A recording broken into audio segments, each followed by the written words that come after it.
wange abadde alwalidde ebbanga ddene nga abadde abeerako okisigeni naye omwaka mulamba abadde Mukama atuyambye nga yavaako nga agenza abeera bulungi naye yagudde ekigwo n'amenyeka eggumba ly'ekisambi lino. Kati yamenyese eggumba ly'ekisambi ne tumutwala e Naggalama, twamutute e Naggalama ne bamugamba omuteekamu emisumaali nga omukadde w'emyaka 9 mu obwo mutasobola misumaali. Ne tusalawo ne tumutwala ew'abali baawo.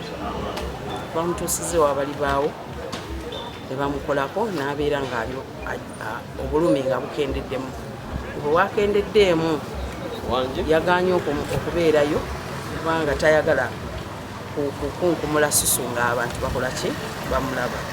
Engeri omusajja gy'abadde omugonjofu ng'agambamu nzizeeyo ewange. Kati olwaleero tubadde tuteekateeka kumukomyawo bamuyungirewa ewaka n'atabuka pressure n'etabuka bamutwala ku kitanda. Omugenzi oyo bankubira olunaku lwa Lokutaano ne bankubira ku makya nti mukwano gwa Affudde amenyese essabiro neŋŋenda tumugjayo tugende e Naggalama. Bwe tutuuka e Naggalama twalwawo nnyo okufuna obuyambi bwonna naye bwe tulaba abasawo ne batugamba nti bagenda kumulongoosa bateekemu omusumaali. Bwe twalowolereza ennyo omusajja emyaka gy'amaze 9 bamuteekemu omusumaali bwe tulaba mutajaji. Muzeeyi yafuna obuzibu, muzeeyi abadde mukulu naye ng'akyatambula era akyakola emirimu gye ku myaka 92. Yabadde azuukuse okugendako mu kinaabiro n'aserera n'agwa n'amenyeka eggumba wano ery'omu kisambi.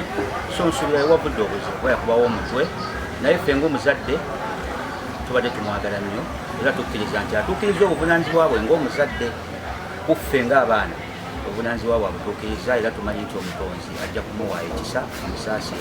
Kati ebirala tubirekera mutonzi wakati wa Ssalongo n'omutonzi we olaba nga musonyiwa bw'aba atuukiriza ebyo omutonzi bye yamutuma naye ffe ng'abaana tukimanyi nti Ssalongo atuukiriza obuvunaanyizibwa bwe wabula newankubadde mu nnaku naye twagala okwebaza omutonzi nti omuntu okumufuna emyaka 92 kiba kikulu. N'olwekyo wakati mu nnaku ate tubeere mu kusanyuka nti omutonzi atuwadde Ssalongo emyaka 92. Ssalongo talese mwana muto atasobola kwerabirira. Tetusobola kugamba nti kale agende kuba eriyo n'ab'ekikulu twalyagadde ayongere okubeera kuba abadde akyalina amaanyi ku 92. Ssalongo abadde akyanywa awulira alaba era ebintu abikola bulungi. Si ye muntu abadde okukwatirira nti mu kagaali nga Ssalongo asobola okwetwala emmanju, Ssalongo asobola okwenaaza ku myaka 92. So tubadde tukyamweta naye wakati mu mbeera era tetulema kusiima nti omuntu amukuweredde emyaka 92 ng'abamu tebaalaba ku bazadde baabwe awo tubeerawo n'okwebaza. Kyannaku nti agenze naye ate twebaza omutonzi nti emyaka 92 yamutola. Ndowooza kyekyo Mukama kiri kubanga eriyo n'owa5 nga basitula mu situle, eriyo ow'enkaaga nga basitula mu situle, eriyo ow'ekinaana nga takyasobola kutambula naye ku 92 abadde yeetambuza, abadde yeeriisa, abadde anywa awulira era nga tukyalina bulungi naye. Nze kyensobola okwogera ku taata wange abadde musajja ayagala abaana be ekiteetaagisa. Taata atwagadde, taata tumwagadde, kwegamba Mukama kyamusobozesezza otukolera ng'omuzadde akikoze. Ekiganye kikoze eki? Ekiganye kiganye. Naye ffe bwebaza Katonda kubanga mu kutuuka mu myaka gino nga tubadde tukyalaba ku taata waffe kibadde kya muwendo munene nnyo. Kubanga bangi batuuka myaka 20, 10, 7, 5 nga talabye ku taata we. Naye ffe twebaza Katonda nti taata waffe tubadde naye okuviira ddala ku ntandikwa paka ku nkomerero. Ate era twebaza Katonda. Twebaza Katonda nti taata waffe abadde mukwano gwaffe. Ebirala byonna byandibadde awo naki kuba oli asobola okuba taata wo naye nga tuli si mukwano gwo. Naye bwe tubadde ffe naddala ffe abalenzi tubadde tujja ebiseera ebisinga nga tuzejja si kunyumya na taata. Kutuwa ku magezi polaani tutambudde tutya n'akulungamye era ekyamazima omulimu agutukozeemu. Tuvaawo kwengera bw'omanyi nti Abaganda baga nti olusala ekyayi luleeta munyeera kusaasaana.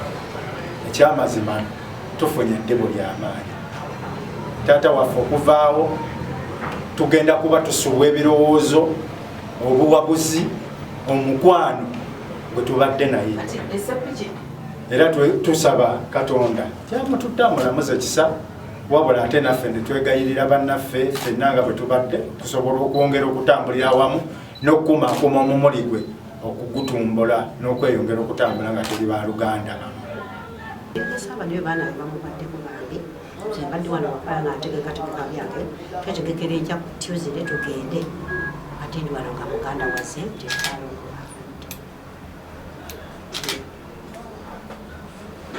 Affudde yagala nnyo abaana be naye abantu abalala naye ng'abaana babagala abazukulu teyeekaanya tumusomera bingi amagezi gati etokola ekyo tokola kino amagezi gabadde awo abaana be Muzeeyi Ssalongo John kisinga nze natandikira okumumanya ng'akola ku rediyo ya CBS 96 so ng'asoma ebirango kakati we yava n'agenda ku Super FM eyo naye we najja n'embeera omutuuze mu kitundu kino era tubadde nga tujja nga tumulambulanga mukwano gwaffe so abadde asembeza buli muntu oba mukulu oba muvubuka oba atya ng'abantu bonna abasembeza ab'ebiti byonna so tujja kumumisinga nyo kuba abadde mukwano gwaffe nzi kyensinga okubeera nti tugenda mumisingako abasinga abadde yafuuka adresi yaffe nze naddala bwe najja okwesimbawo abantu nababugambanga nti nva Nabuti wa Ssalongo John ebintu ebimu ebyasinga okumpangusa akalulu kange akabavubuka mu disitulikiti y'e Mukono yonna mu magombolole 18 bwe balabanga nze nga nva Nabuti